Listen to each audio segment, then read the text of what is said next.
Hi, I'm Vicky Payne. I'm general practice and holistic vet in East Sussex, and I'm veterinary consultant for Breakthrough and Oscars. And in this vlog, we're talking about overweight and obese dogs and how pet professionals can be involved in helping those dogs get back to a healthy weight. I think the first thing to think about is how many dogs are overweight. Estimates vary.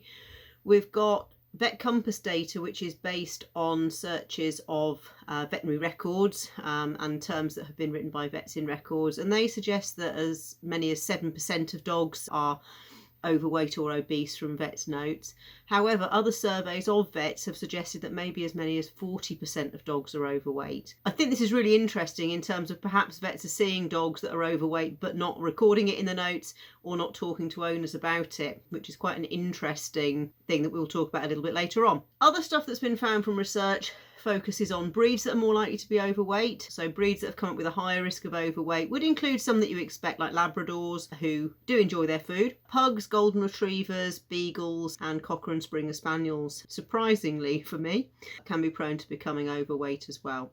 If we look at sex, then neutered males are the most likely to become overweight, but ultimately any dog can become overweight. Why should we worry about dogs being overweight? Again, there's some really interesting and quite worrying science out there. Quite an old study now, but done by a dog food company, looked at Labradors from the same breeding. They got brothers and sisters, split them up from different same litters, but same breed. And one group were fed the same food, given the same exercise, basically lived the same life, but one as youngsters were fed ad lib, so were allowed to eat as much as they liked. The other were fed a calorie controlled diet. What they found is the ones that were allowed to eat ad lib as puppies had a higher body condition score throughout their lives than the dogs that had a restricted diet as youngsters, and they lived on average 2 years less than the dogs that were at the correct weight. And actually these dogs were not seriously overweight, they were only moderately overweight. Interestingly, they got the same conditions, so both groups got arthritis, both groups got tumours, they got the same sort of things, but the overweight dogs were affected much earlier in their lives, 2 years earlier, which I think is a significant length of time. And we want to give our pet owners as long as possible with their pets. Health conditions that have been linked to being overweight or are made worse by overweight, obviously arthritis and mobility problems. The more weight a pet is carrying on their legs, the more those joints are going to be under strain. Particularly things like cruciate ligament disease seem to be associated with being overweight, but also with being neutered, so it can be quite difficult to unwrap what is the issue there, but certainly the two things go along together. Certain cancers are more likely in overweight animals. Heart and respiratory problems, again, if a dog is carrying more weight, there's going to be more strain on the circulatory system. So although being overweight might not cause health problems, and dogs are quite lucky, they don't suffer from cholesterol and the same sort of heart problems as we might from having an inappropriate diet, but certainly if they're overweight, their heart, which is designed, say, for a 20-kilo dog, if it's trying to pump blood around a dog that's 20, 30, 40% bigger than it should be, that heart is going to be under strain, and if there's weaknesses there, they're going to show up. We're more likely to get diabetes in overweight animals, and also perhaps not medical disorders, but other things are more likely to happen. So heat stroke, one of the big risk factors from suffering from heat stroke is being overweight. That fat is going to be insulating, and the dog is not going to be able to cool itself down as easily if it was of a correct weight.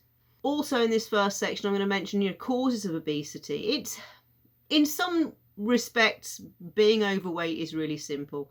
It's a case of more calories go in than are expended, and that's the same for us, it's the same for dogs. So the root cause is basically simple: too much food going in, not enough calories being burnt off. But there are differences between dogs. We've got some really good evidence now that there are genetic differences between breeds that are prone to becoming overweight and breeds that are not, and actually it seems to be more to do with how much food dogs will eat, so satiety and food intake, rather than necessarily what the dog does with the food. So if you're very unlikely to see overweight whippets and lurchers and greyhounds because of their genetics.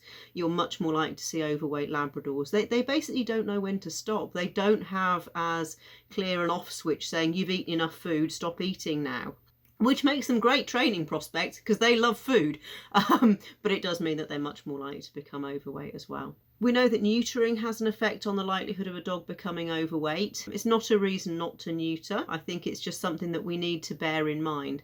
And for me, ideally, if I'm looking at a dog that doesn't need neutering urgently, I'd like them to be of a correct weight before we do that. Neutering just means if you're not maintaining all of those sex hormones, then you just don't need the same calories. Neutered animals also tend to not have the same muscle mass as an entire animal, so it's more noticeable probably if we look at horses than if we look at dogs.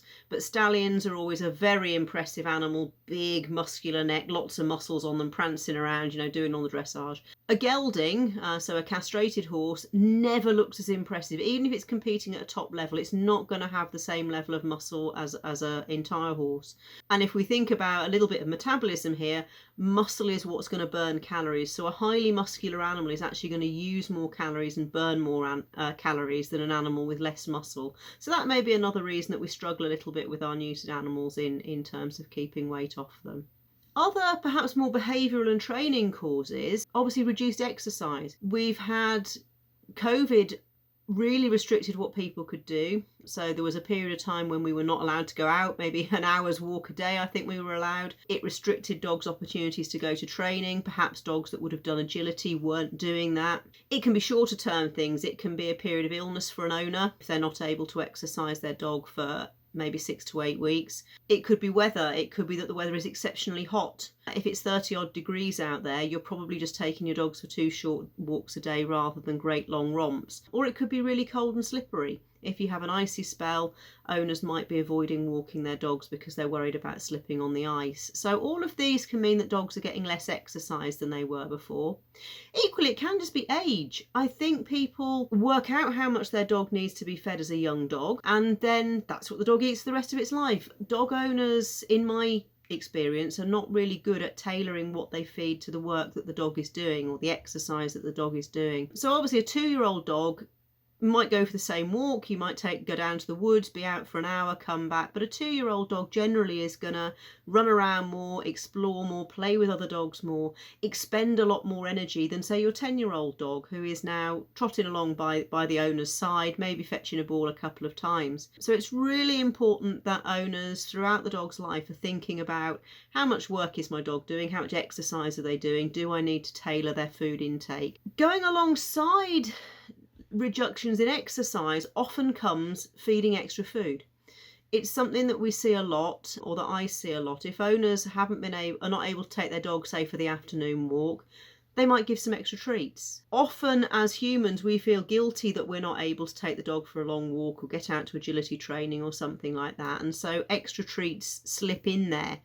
And that's fine to some extent, and obviously we do use food rewards a lot, but if over a longer period of time we substitute exercise with food, it's going to double how quickly the dogs become overweight. We've talked about the fact that being overweight can lead to or exacerbate certain health conditions, but it's also important to remember that certain health conditions can cause or predispose dogs to becoming overweight.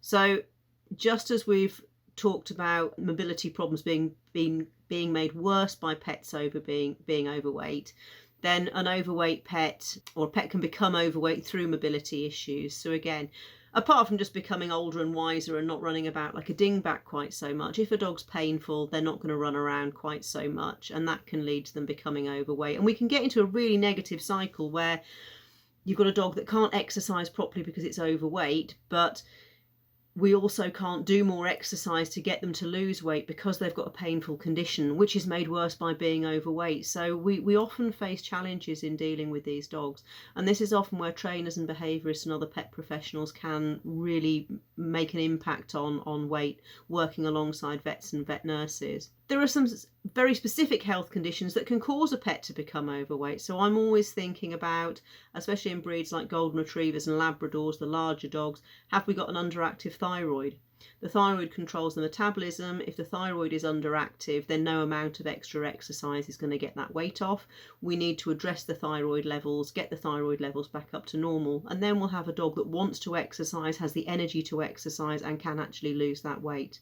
Other illnesses that we could be looking at, so Cushing's disease is an illness where the body produces too many steroids, and that can lead to fat deposition in unusual parts of the body. So often with these dogs, they'll have a pot belly. I saw one that sort of looked like a muffin. She was quite skinny underneath and quite fat on the top. So she didn't look like a normal overweight dog. Equally, medications can cause problems. So steroids, as well as the body producing too many steroids and that causing strange fat deposition in the dog, then steroids themselves, if they're being given to treat an illness, can cause dogs to put on weight. They certainly cause an increase in appetite, so it's something that as a vet I'm often warning owners, we've put your dog on steroids for a good reason, but you're going to have to regulate the food intake.